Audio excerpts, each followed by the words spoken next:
जैन योग में आप सभी का स्वागत है।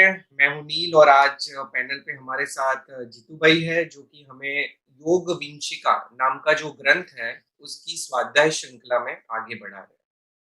पिछले क्लास के अंदर हमने पंचांग योग जो होते हैं उसको और ज्यादा गहराई से समझने के लिए उसके चार चार विभाग को देखा था, जिसमें इच्छा योग, प्रवृत्ति योग, स्थिरता और सिद्धि, इन चार चीजों की बात की गई थी। पिछले क्लास में हमने एक बहुत इंपॉर्टेंट बात जानी थी और वो थी कि ये जो सम्यक दर्शन होता है उसके 5 लक्षण बताए गए हैं, जिसमें प्रशम, संवेग, निर्वेद, अनुकंपा और आस्तिक्य का समावेश है। तो ये पांचों लक्षण हमारे अंदर कार्यान्वित हो, इसके लिए कुछ ना कुछ कारण होना चाहिए। तो उसका कारण क्या है? तो वो कारण में हमने देखा था कि इच्छा योग आगे चल के अनुकंपा, ये इच्छा योग का कार्य है। फिर हमने प्रवृत्ति योग देखा था कि जिसके कारण हमारे अंदर निर्वेद गुण प्रकट होता है। फिर हमने देखा था कि स्थिरता के कारण संवेग और सिद्धि के कारण प्रश्न। तो इस तरह से हमने सम्यक दर्शन के 5 लक्षण देखे थे और किस तरह ये योग सम्यक दर्शन को बढ़ावा देता है, इसके ऊपर हमने अध्ययन किया था। और पिछली क्लास में हमने एक बहुत इंपॉर्टेंट पॉइंट जाना था कि शास्त्र को सरिता की उपमा दी गई है। सरिता यानी नदी। तो जिस तरह नदी में स्नान करने से शरीर स्वच्छ होता है, वैसे शास्त्र रूपी नदी के अंदर स्नान करने से मन के विकारों का शमन हो जाता है। तो इसी श्रृंखला में हम आगे बढ़ेंगे। स्वागत है जीतू भाई आपका योग के 15th सेशन के अंदर। नमस्कार नील भाई। जैन टॉक और जैन योग के द्वारा समदर्शी आचार्य हरिभद्र सूरी, जो जैन धर्म के एक बहुत बड़े आचार्य, जिन्होंने अपने जीवन काल में 1444 ग्रंथों की रचना की और इन ग्रंथों की रचना करते हुए उन्होंने जैन दर्शन के सभी पक्षों को, मतलब कि 4 अनुयोग हैं, उन चारों अनुयोग की बात हमें उनके ग्रंथ में बहुत ही सुंदर तरीके से प्रस्तुत की हुई प्राप्त होती है। आचार्य हरिभद्र सूरी ने द्रव्यानुयोग, गणितानुयोग, चरण करणानुयोग और धर्म कथानुयोग, चारों अनुयोग के विशिष्ट ग्रंथों की रचना करते हुए चरण करणानुयोग के अंतर्गत जो जैन योग कैसा है, उनका स्वरूप क्या है, इस तरह से हम मोक्ष की साधना कर सकते हैं, इस बात का हमें परिचय कराया। हम योग विंशिका नामक ग्रंथ का स्वाध्याय कर रहे हैं। अब हम जैन योग के इस स्वाध्याय में आचार्य हरिभद्र की योग विंशिका के अध्ययन का आगे चिंतन करेंगे। हम ये देख रहे थे कि आचार्य हरिभद्र सूरी ने योग के 5 भेदों का वर्णन हमें बताया है। 5 भेद में हमने देखा था स्थान, पूर्ण, अर्थ, आलंबन और निरालंबन। स्थान का संबंध आसन से है। आसन का संबंध शरीर की स्थिरता के साथ है। शरीर जितना स्थिर होता जाएगा उतना ही मन को स्थिर करना आसान हो जाएगा। इसलिए पतंजलि ने जब आसन की व्याख्या की तो सूत्र बनाया कि स्थिर सुखम आसनम। स्थिरता पूर्वक और सुखपूर्वक, यानी शरीर के अंदर स्थिरता तो आ जाए लेकिन अर्थपूर्वक शरीर को स्थिर नहीं करना है, शरीर को सुखपूर्वक स्थिर करना है। मतलब शरीर के किसी भी अंग में हमें जरा भी टेंशन, जरा भी कष्ट उत्पन्न नहीं होना चाहिए। जैसे ही हमारे शरीर में कष्ट आएगा, तुरंत हमारा मन वहां दौड़ेगा और हम उस पीड़ा का चिंतन करने लगेंगे। तो हमारे मन में जो एक मन को स्थिर करने की बात थी, जिसका वर्णन आचार्य हरिभद्र सूरी ने योग बिंदु में कहा किया है और जिसका चिंतन हम कर चुके हैं, अध्यात्म, भावना, ध्यान, समता और वृत्ति संक्षय, हमें पहुंचना है वृत्ति के संक्षय तक, यानी वृत्ति का संपूर्ण क्षय हो जाए। हमारे अंदर जितनी भी वृत्तियां हैं, यानी संज्ञाएं पड़ी हैं, संस्कार पड़े हैं, पूर्व के भाव पड़े हैं, और उसके कारण हम जब भी कुछ निमित्त मिलता है, तुरंत हमारा मन उस के चिंतन में लग जाता है और कषाय उत्पन्न हो जाते हैं। कषाय यानी क्रोध उत्पन्न हो जाता है, कभी मान उत्पन्न हो जाता है, कभी माया उत्पन्न होती है, कभी लोभ उत्पन्न होता है, या चारों उत्पन्न होते हैं, या चारों में से किसी तीन, दो या एक उत्पन्न होता है। ये हमारी आज की वर्तमान स्थिति है। और जब इन क्रोध, मान, माया, लोभ, और उसके साथ साथ हमने ये भी देखा है कि नौ कषाय, यानी कषाय को किंचित कषाय स्वरूप है, किंचित क्लेश स्वरूप है, या क्लेश को उत्पन्न करने वाले हैं, जो हास्य उत्पन्न होता है, रति, अरति, भय, शोक, जुगुप्सा, स्त्री वेद, पुरुष वेद और नपुंसक वेद। इस प्रकार से 9 अन्य तत्व हैं जो हमारे कषायों को उत्पन्न करने में सहायक बनते हैं, तो उनको 9 कषाय कहा है। तो ये जो हमारे कषाय और 9 कषाय, यानी कि क्रोध, मान, माया और लोभ, और साथ में हास्य, रति, अरति, भय, शोक, गुस्सा, पुरुष वेद, स्त्री वेद और नपुंसक वेद, ये सारी हमारे अंदर पड़ी हुई वृत्तियां हैं, और वो निमित्त मिलते ही सक्रिय हो जाती है। तो इन सक्रियता के कारण क्लेश उत्पन्न होता है। क्लेश के कारण हमारे मन में और विचारों की एक श्रृंखला शुरू हो जाती है, संकल्प विकल्प शुरू हो जाते हैं, और संकल्प विकल्प में हम झूलने लगते हैं। यही हमारा भावात्मक विश्व है। मन में जो अभी हमारे अंदर चल रहा है, वो भावात्मक विश्व किस प्रकार का है, ये सारे क्रोध, मान, माया, लोभ आदि ये भाव अंदर कूट कूट के भरे हुए हैं। साथ ही ये 9 भाव भी हमारे मूल 4 भावों को उत्पन्न करने में सहायक बन जाते हैं। इनको उनका अस्तित्व ही हमारे जीवन को बहुत ही विचलित कर देता है। क्लेश उत्पन्न होता है, समाधि को नहीं आने देता है।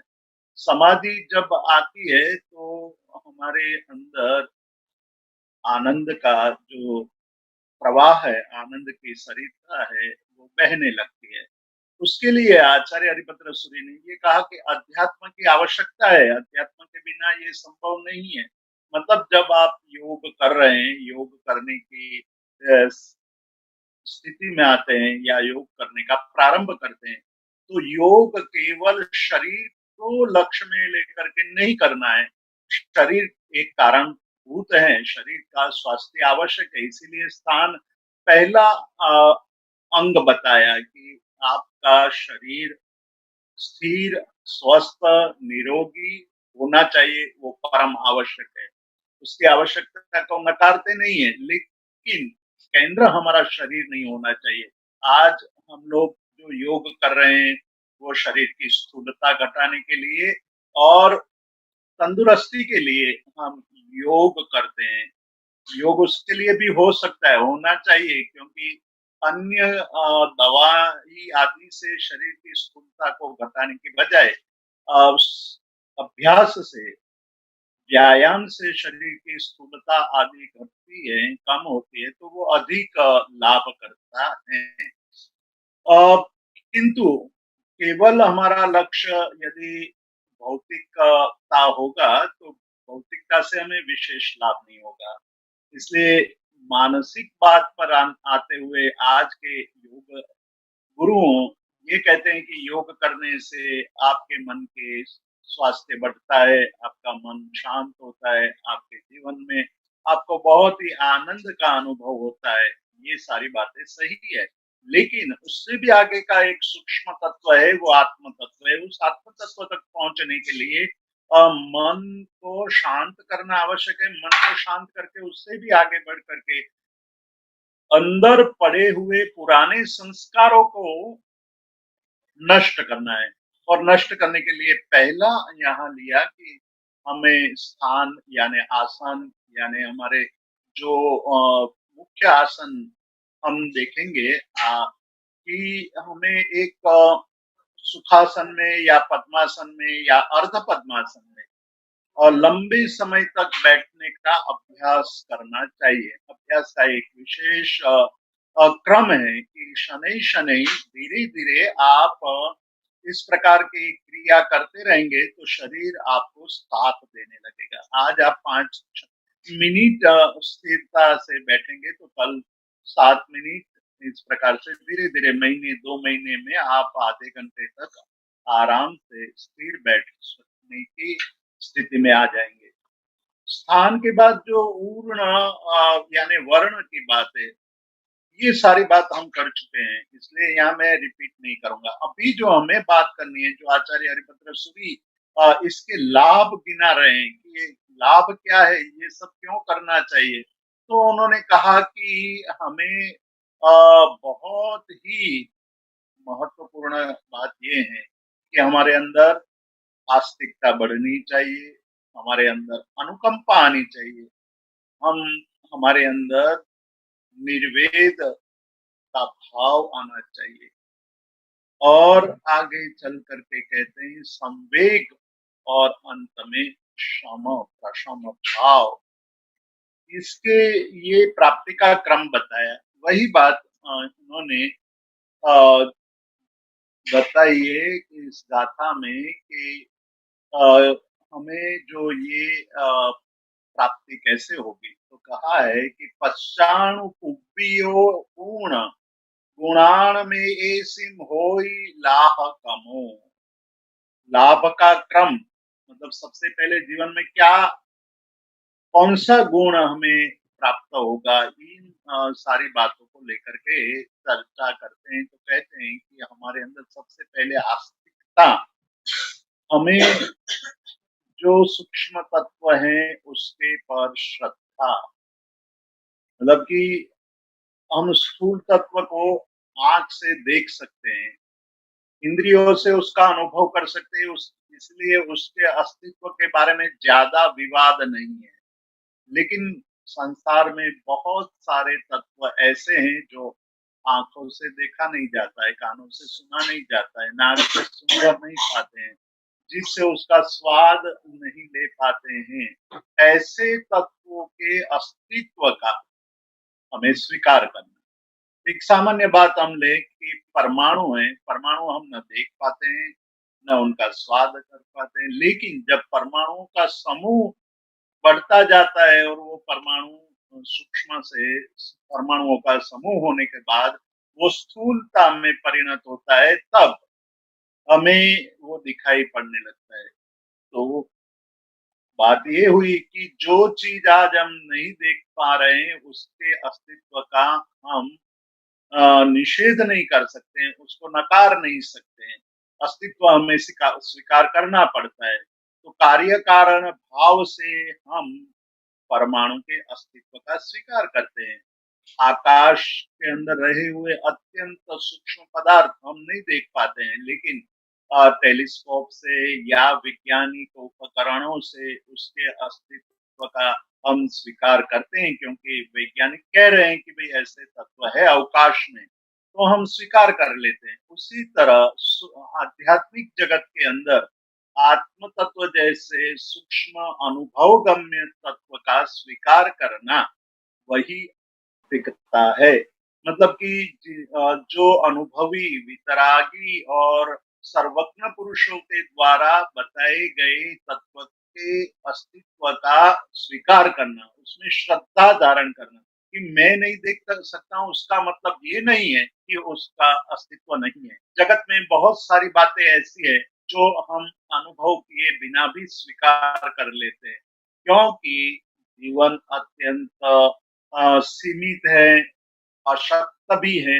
हम जगत के सारे पदार्थों का अनुभव कर नहीं सकते। हमारा जीवन बहुत अल्पकाल का है और इतने समय में हम सब कुछ अनुभव नहीं कर पाते, इसलिए दूसरों ने जो अनुभव किया है उसका हमें स्वीकार करना चाहिए। ये अस्तित्व का स्वीकार करना ही आस्तिकता है। आस्तिक और नास्तिक पर भारतीय परंपरा में बहुत बहुत विवेचन हुआ है। दार्शनिकों ने आस्तिक शब्द और नास्तिक शब्द का अर्थ के विषय में काफी शास्त्रार्थ भी किए हैं। सबसे पहले पाणिनि ने आस्तिक और नास्तिक शब्द की व्याख्या की। तो आस्तिक और नास्तिक शब्द की व्याख्या करते हुए शास्त्र में कई अलग अलग प्रकार के स्तर हमें देखने को मिलता है। शुरू शुरू में ये माना गया था कि जो वेद को मानने वाले हैं वो आस्तिक है और वेद को नहीं मानते हैं वो नास्तिक है। बाद में ये देखा कि भाई कुछ ऐसे दर्शन भी हैं जो वैदिक दर्शन वेद के कुछ अंश को मानते हैं, कुछ को नहीं मानते हैं, तो उसको नास्तिक कहना उचित नहीं है। इसलिए ये बात आई कि जो ईश्वर को मानते हैं वो आस्तिक है और जो ईश्वर को नहीं मानते हैं वो नास्तिक है। उसमें भी विवाद हुआ। बाद में ये हुआ कि भाई जो अ, अगम्य तत्व का स्वीकार करते हैं वो आस्तिक है, अगम्य तत्व का स्वीकार नहीं करते हैं, केवल प्रत्यक्ष प्रमाण से ही सिद्ध होती है वही बात का स्वीकार करते हैं वही आस्तिक है। तो ऐसी व्याख्या करने पर तो अ, अ, चार्वाक एक ही दर्शन रहेगा, लेकिन चार्वाक तो परम नास्तिक है। इसलिए बाद में ये मत भी प्रचलित हुआ कि चार्वाक के अलावा सभी दर्शन आस्तिक है, केवल चार्वाक ही नास्तिक है। तो ये आस्तिक और नास्तिक की व्याख्या पर हम ज्यादा विचार नहीं करेंगे। केवल इतना ही विचार यहाँ आवश्यक है कि साधक जब साधना में, योग साधना में अंदर गहराई में जाएगा तो शरीर के स्थूल स्तर से उसको मन के सूक्ष्म स्तर पर और मन से आगे बढ़ करके आत्मा स्वरूप सूक्ष्मतम स्तर तक पहुंचने की जो एक यात्रा है, उस यात्रा में आस्तिकता परम आवश्यक है। और सबसे पहले मन में श्रद्धा होनी चाहिए। ये श्रद्धा होगी कि मेरी साधना से मैं जो चाहता हूँ वो मुझे मिलेगा। यह श्रद्धा होगी तभी योग साधना सफल होगी। और व्यवहार में भी हमने देखा है कि जब साधना कोई भी करनी हो, अर्थोपार्जन की साधना करनी हो या विद्या प्राप्ति की साधना करनी हो, तो हमें श्रद्धा तो आवश्यक है कि हम जो कर रहे हैं उससे हमें लाभ होगा। इस प्रकार की श्रद्धा ही जीवन में सिद्धि तक पहुंचाती है। तो यहाँ भी पहली बात आचार्य हरिभद्र सूरी कहते हैं कि साधना के क्षेत्र में प्रवेश करने के लिए सबसे पहली श्रद्धा आवश्यक है। श्रद्धा होगी तभी आगे बढ़ पाएंगे। तो वो श्रद्धा आस्तिकता से शुरू होती है। आस्तिकता से जब शुरू होती है तो दूसरा तत्व हमने पिछली बार देखा था, वो अनुकंपा। जब आस्तिकता बढ़ती है तो जैसे हमारे अंदर एक आत्म तत्व है, वैसा ही आत्म तत्व, वैसा ही चेतन तत्व, वैसे ही कॉन्सियसनेस अन्य जीवों में भी है। तो अन्य जीवों के प्रति आपका जो देखने का भाव है, उसको समझने का भाव है, उसके साथ व्यवहार करने का भाव है, वो बदल जाएगा। ये केवल कुछ ही दार्शनिक मानते हैं ऐसा नहीं है। भारतीय परंपरा के सभी दर्शनकारों ने ये स्वीकार किया गया है कि इवन उपनिषद में सबसे पहला उपनिषद जो ईशोपनिषद है, उसमें ईशावास्योपनिषद है, उसमें ये कहा गया है कि अ, जो एकत्व को देखता है, एकत्व का मतलब जैसा मैं हूँ वैसा ही दूसरा है, समान तत्व, मतलब मेरा आत्मा जैसा है वैसा ही आत्मा इस संसार के सभी जीवों, सभी मनुष्य, केवल मनुष्य में नहीं, जगत के सभी जीवों के अंदर, बाद में वो कोई भी हो, मतलब वो एक छोटी चींटी भी हो सकती है, हाथी भी हो सकता है, वो छोटा भी हो सकता है, बड़ा भी हो सकता है, लेकिन अंदर रहा हुआ आत्म तत्व एक समान है। तो ये एकत्वम पश्यति, जो एकत्व को देखता है, सभी में एकत्व को देखता है, तत्र का मोह का शोक, उसमें कहीं भी मोह नहीं होता है, कहीं शोक नहीं होता है। यानी जब एकत्व का हमें अनुभव होने लगता है, तब मैत्री अपने आप प्रादुर्भूत होती है, और जब मैत्री प्रादुर्भूत होती है तो अहिंसा अपने आप आकर खड़ी हो जाती है। मैत्री अहिंसा का केंद्र बिंदु है। इसीलिए तो कहा गया कि खामेमि सब्ब जीवे सब्बे जीवा खमंतु में। तो अध्यात्म से जो यात्रा का प्रारंभ होता है, योग साधना का प्रारंभ होता है, वो योग साधना आखिर हमें कहाँ तक ले जाती है, वो यहाँ आचार्य हरिभद्र जैन योग के रहस्य को यहाँ स्पष्ट कर रहे हैं कि केवल शारीरिक क्रिया नहीं है, योग केवल शारीरिक क्रिया नहीं है, योग केवल मानसिक स्वास्थ्य नहीं है, शरीर और मन को आत्मा तक पहुंचने का एक मार्ग है, और उस मार्ग को आप जितना सम्यक रूप से समझ पाओगे, उतना ही आप अपने अंदर तक पहुंच पाओगे, और जैसे ही अंदर तक पहुंचोगे, आनंद का, परम आनंद का अनुभव आपको होने लगेगा। तो ये जो वैज्ञानिक क्रम है, वो वैज्ञानिक क्रम को समझना है कि सबसे पहले हमें अपने अंदर आस्तिकता, और आस्तिकता के बाद हमारे अंदर अनुकंपा, दया, करुणा, मैत्री और समानता के भाव लाना चाहिए। ये हमारी दृष्टि जब बदल जाएगी, हमारा नजरिया बदल जाएगा, तो ये हमारे लिए आसान हो जाएगा। तीसरा गुण जो निर्वेद, निर्वेद का मतलब है कि हमारे अंदर जो आज तक जो भाव था, वो भाव अब बदलने लगेगा। एक प्रकार से वैराग्य का भाव, जैसे जैसे आप वस्तु के स्वरूप को समझने लगेंगे, वैसे वैसे आपके अंदर निर्वेद की वृत्ति पैदा होगी। आपको ये पता लगेगा कि ये सारी संसार की जो प्रवृत्ति है वो व्यर्थ है, उस व्यर्थता में मुझे समय गंवाना नहीं चाहिए। तो ये पश्चानुपूर्वी, पीछे से जो आप गिनती करोगे, तो आपको पता चलेगा कि क्रमशः हमारे अंदर गुणों की वृद्धि हो रही है। उसके बाद संवेग की बात कही है। सम यानी तीव्र रूप से, वेग यानी गति। हमारे अंदर जो विचार है, वो विचार एक प्रकार की गति करता है, निरंतर गति करता है, विचारों से ही मन गति करता है। तो ये विचारों की जो गति तीव्र हो जाती है, तो आवेग कहते हैं हम, आवेग, आवेश, और उसके द्वारा हमारे जीवन में अनेक प्रकार की समस्या खड़ी होती है। उसको, उसकी दिशा बदलनी है। मतलब जब तक हमारे अंदर क्रोध आदि पड़े हुए हैं, तब जो मन के अंदर वेग उत्पन्न होता है, विचारों का वेग उत्पन्न होता है, वो अ, आवेग के रूप में आता है। आवेग में कोई भी निर्णय लिया जाता है, वो गलत हो सकता है।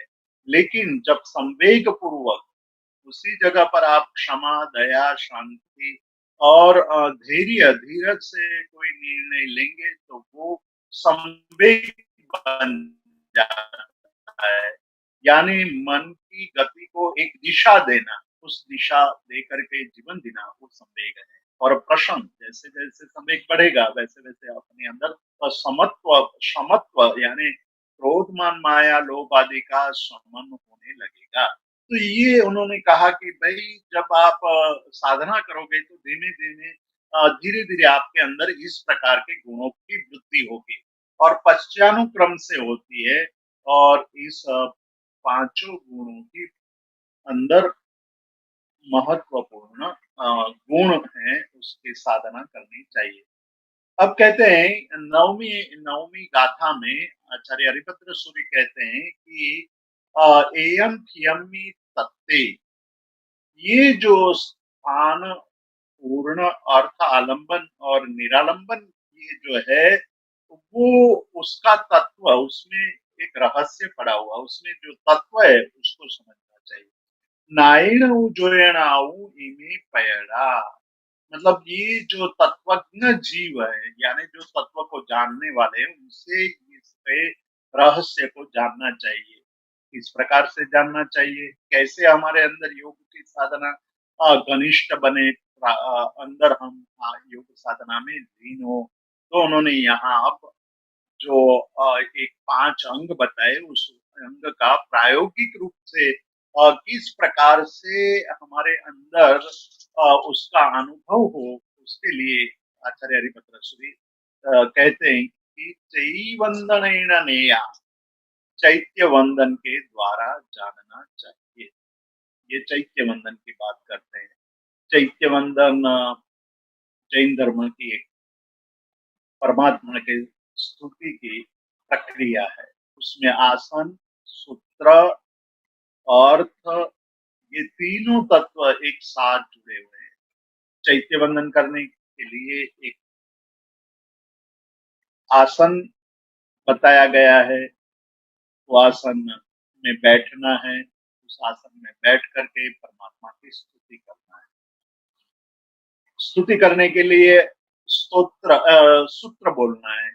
सूत्र यानी अरिहंत चेयाणम आदि सूत्र है, उस अरिहंत चेयाणम आदि सूत्र का पाठ करना है। खास करके शक्रस्तव, शक्र यानी इंद्र, इंद्र के द्वारा जब परमात्मा की स्तुति की गई तो इंद्र ने जो स्तुति की थी वही स्तुति आज हमें उपलब्ध हो रही है, उसको शक्रस्तव कहते हैं। नमुत्थुणम अरिहंताणम भगवंताणम वगैरह जो शब्दावली वाला सूत्र है वो शक्रस्तव है। आचार्य हरिभद्र सूरि कहते हैं कि एक निश्चित आसन में शरीर को स्थिर करके प्रसन्नता होनी चाहिए, मतलब शरीर में स्थिरता होनी चाहिए, सुख होना चाहिए।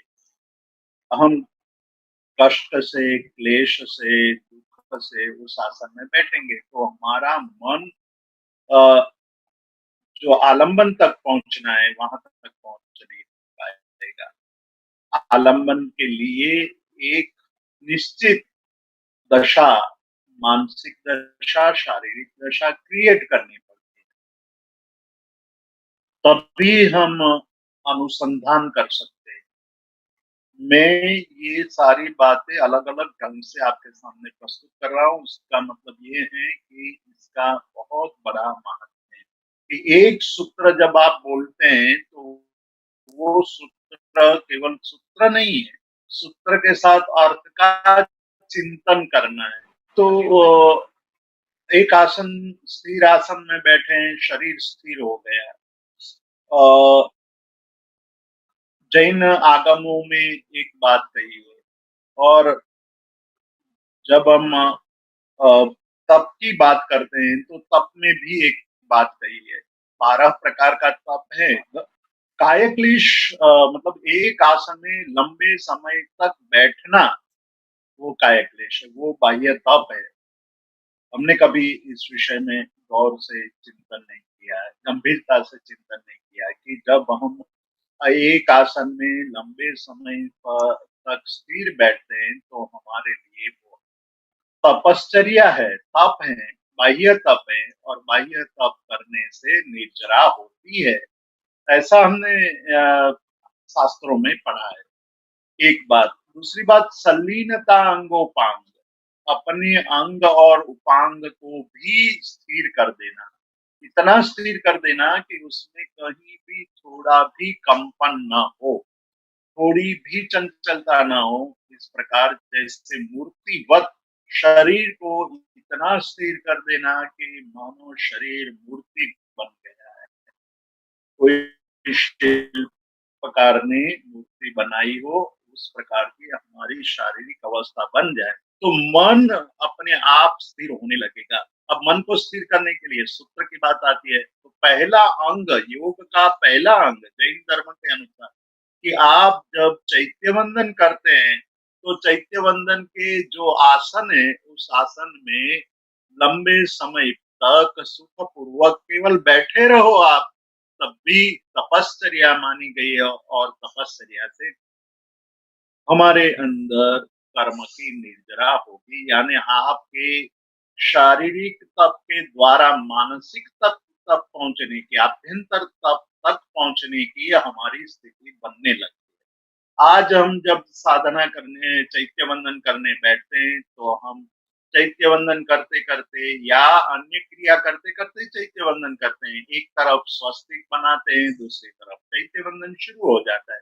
एक तरफ चैत्य वंदन चलता है, फिर बाद आधे चैत्य वंदन में उठ करके प्रक्षाल करने चले जाते हैं, फिर आकर के बाकी का चैत्य वंदन करते हैं। हम कभी कोई बुलाता है तो उठकर चले जाते हैं। उसका मतलब है कि हमारा अवधान, हमारा जो मन है, वो परमात्मा के अंदर लीन नहीं हुआ। बीच बीच में हमारा मन अन्यत्र घूमता रहता है। यहाँ कहते हैं आचार्य हरिभद्र सूरी की अर्यंत चीयाणम करेमी व सग एयम आयम, इस प्रकार के जो सूत्र है, यानी कि शक्रस्तव है, चैत्यस्तव यानी अर्यंत चैयाणम है, नामस्तव यानी लोकस सूत्र है, श्रुतस्तव यानी पुखरवर्ती वर्ती सूत्र है, और सिद्धस्तव यानी सिद्धानम बुद्धानम, ये सारे आगम के सूत्र हैं। उस सूत्र का बहुत ही शुद्ध, कहीं भी गलती ना हो, मतलब ह्रस्व दीर्घ संयुक्ताक्षर और असंयुक्त जो मतलब अलग अक्षर है, तो ह्रस्व को ह्रस्व के रूप में बोलना है, दीर्घ को दीर्घ के रूप में बोलना है। ये नहीं कि लोग सोचो सब इस तरह से बहुत जोर से, जल्दी से, तीव्रता से बस केवल विधि पूरी करना है, इसलिए विधि पूरी कर दे, ये बात धर्म शास्त्र और योग शास्त्र मान्य नहीं करता है।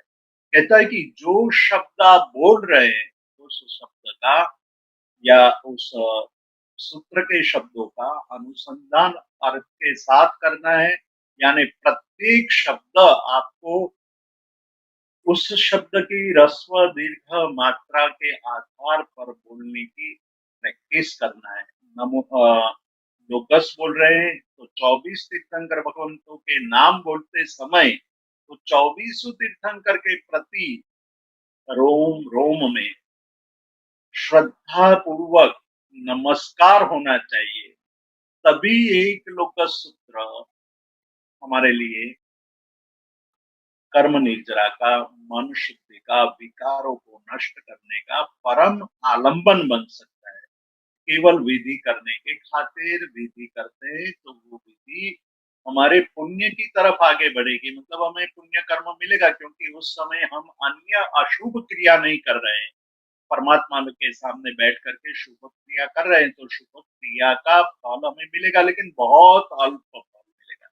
यदि आप ध्यान पूर्वक प्रत्येक शब्दों के अर्थ का चिंतन करते हुए, यानी यहाँ बताया कि ये सारे सूत्र को आपको समझना है, तत्वज्ञ पुरुष के पास जा करके, जो जानते हैं उसके अर्थ को, उसके पास जा करके उसके अनुसार समझ करके जब आप सूत्र बोलते हैं, तो उसके अर्थ का पूरा चिंतन होना चाहिए।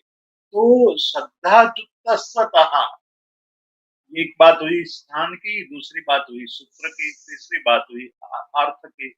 सूत्र और अर्थ, शब्द और शब्द के अर्थ को संयोजित करना है, मतलब जब हम बोलते हैं, तो बोलते वक्त हमारे भावों को भी अंदर जोड़ते हैं। उसी प्रकार आप सूत्र बोलते हैं, तो सूत्र के साथ उसके अर्थ का मिलन करना, वही योग साधना बनती है। तो जब हम चैत्य वंदन करते हैं, तब जो सूत्र बोलते हैं, उस सूत्र के साथ अर्थ का चिंतन करना, और वो चिंतन कैसा होना चाहिए, तो श्रद्धा युक्त, यहाँ कहते हैं कि श्रद्धा युक्त यानी श्रद्धा युक्त। जब आप अरिहंत शब्द बोलते हैं तो अरिहंत, अरिहंत का एक अर्थ होता है पूजनीय। अरिह यानी पूजनीय, उसको मैं नमस्कार करता हूँ, मतलब मेरे लिए पूजनीय है, ये तो है ही बात, लेकिन राजा के लिए भी पूजनीय है, देश के राजा के लिए भी पूजनीय है, विदेश के राजा के लिए भी पूजनीय है, देवों के लिए भी पूजनीय है, देवेंद्र के लिए भी पूजनीय है। मतलब इस संसार के जितने लोग हैं उनके लिए पूजनीय है, ऐसे पुरुष को मैं नमस्कार कर रहा हूँ। दूसरा एक अर्थ किया कि अरि यानी शत्रु, अंत यानी उसको नष्ट कर देने वाले, आंतरिक शत्रु, हमारे अंदर पड़े हुए जो विकार है वो हमारे आंतरिक शत्रु है, हमारे शुद्ध भावों को, हमारे निर्मल पवित्र विचारों को जो नष्ट कर देते हैं वो विकार है। उस विकारों को नष्ट करने वाले, संपूर्ण रूप से नष्ट करने वाले को मैं नमस्कार कर रहा हूँ। जो नमस्कार कर रहा हूँ, अंदर ही अंदर ये सारा चिंतन शुरू होगा। ये योग साधना को जिस प्रकार से आचार्य हरिभद्र सूरी जैन योग के एक एक परत खोलते जाते हैं, उसको आप समझते जाएंगे, वैसे वैसे आपको जैन योग की जो ब्यूटी है, जो उसकी सौंदर्यता है, सुंदरता है, वो सुंदरता आपके सामने आती जाएगी कि अरिहंत शब्द बोलते ही हमारे रोम रोम पुलकित हो जाने चाहिए कि ये हमारे देव हैं, ये हमारे आराध्य हैं, जिसने राग और द्वेष का संपूर्ण क्षय कर दिया है। और मैं तो विकार से भरा हुआ हूँ, मेरे मेरे तो अंदर इतना विकार है, क्षण क्षण पर विकार उत्पन्न हो जाता है। तो मैं जो यहाँ बैठा हूँ चैत्य वंदन करने के लिए परमात्मा की प्रतिमा के सामने, तो मैं योग साधना के रूप में ये कार्य कर रहा हूँ, नहीं कि केवल विधि पूर्ण करने के लिए कि मैंने जो एक विधि पूर्वक चैत्य वंदन करना एक हमारा विधान है, उस विधान की पूर्ति करनी है, खाना पूर्ति जिस प्रकार से करते हैं उस प्रकार से ही केवल ये विधि विधान नहीं करना है, लेकिन विधि करते वक्त भाव भी अंदर जुड़ने चाहिए, और भाव जो हमारे मनोविकारों को शांत करने के लिए जो निर्विकार हैं उनके चरणों में समर्पित होते हैं। अरिहंत चैयाणम करेमी कौसंगम वंदनवती आए, मतलब हमारे अंदर वंदन के वृद्धि हो, वंदन करने के भाव जो हैं उसकी वृद्धि हो। उसका विशेष विवेचन हम बाद में करेंगे, क्योंकि ये जो अरिहंत चियाणम और कायोत्सर्ग है वो योग का एक उत्तम योग की एक उत्तम क्रिया है, योग योग क्रिया है। और उस योग क्रिया कितनी महत्वपूर्ण है उसका चिंतन आगे करेंगे। लेकिन यहाँ जो हरिभद्र सूरी कहते हैं कि उसमें श्रद्धा जोड़ो, जो बोलते हैं, जो सूत्र बोलते हैं उसके अर्थ को जानो और उसके साथ श्रद्धा जोड़ दो, तो होई जहत पयन नानम, और इसी से आपको यथार्थ पद ज्ञान होगा। पद आप जो बोल रहे हैं, पद यानी शब्द, जो शब्द बोल रहे हैं उसका यथार्थ बोध होगा, उसकी जानकारी यथार्थ होगी, और जब यथार्थ होगी आप चैत्य वंदन करके खड़े होंगे, हम बाहर निकलेंगे, आपके मन और भाव अत्यंत प्रसन्न, आनंदित और सुखकारी हो जाएगा। और इतना आनंद जो 5 मिनट की क्रिया से आनंद प्राप्त होगा वो टॉनिक टैबलेट जैसा होगा। टैबलेट छोटी सी होती है, फिर भी आपको पूरे दिन तक निरोगी, स्वस्थ और स्फूर्तिवान रखती है। वैसे ही ये छोटी सी क्रिया हमारे मन को प्रसन्न करती है। दिन भर में ये प्रसन्नता आपको अधिक कार्य, अधिक आनंद से कार्य करने में निमित्त बनती है। इसीलिए कहा है कि जो हम कहते हैं कि परमात्मा की भक्ति से हमें क्या मिलेगा? तो कहा कि मनः प्रसन्नता में पूज्यमाने जिनेश्वरे, मन प्रसन्न हो जाता है। और योग का भी लक्ष्य क्या है कि आपके शरीर और मन की प्रसन्नता है, शरीर की स्फूर्ति, मन की प्रसन्नता, ये दोनों मिल जाते हैं तो आत्मा तत्व तक पहुंचना और जीवन के व्यवहार कार्य करने में आपको इतनी सरलता हो जाती है, गलतियां नहीं होती है। मन क्लेश से युक्त होता है, मन कषायों से युक्त होता है, तो बार बार गलतियां करते रहते हैं। तो ये छोटी सी बात आज आपके सामने प्रस्तुत की है। आगे के रहस्य हम अगली बार देखेंगे। आज thank you so much Jitu भाई। आज आपने बहुत ही डिटेल के अंदर हमें ये जो स्थान है, आसन वगैरह की बात की है। तो इसी के साथ जगत के सभी जीवों का कल्याण हो, जगत के सभी जीव मेरे मित्र है, इस भावना के साथ प्रार्थना। अणु परमाणु शिव बनी जाओ, आखा विश्व नु मंगल थाओ, सर्वे जीवो मोक्षे जाओ। कामे मी सर्व जीवे सर्वे जीवा खमंतु में, मित्ति में सर्व भूवेषु वैरम मज्जन केणै। सर्वथा सौ सुखी थाओ, पाप ना कोई आचरो, राग द्वेष की मुक्त बनीने, समता सौ समाचरो।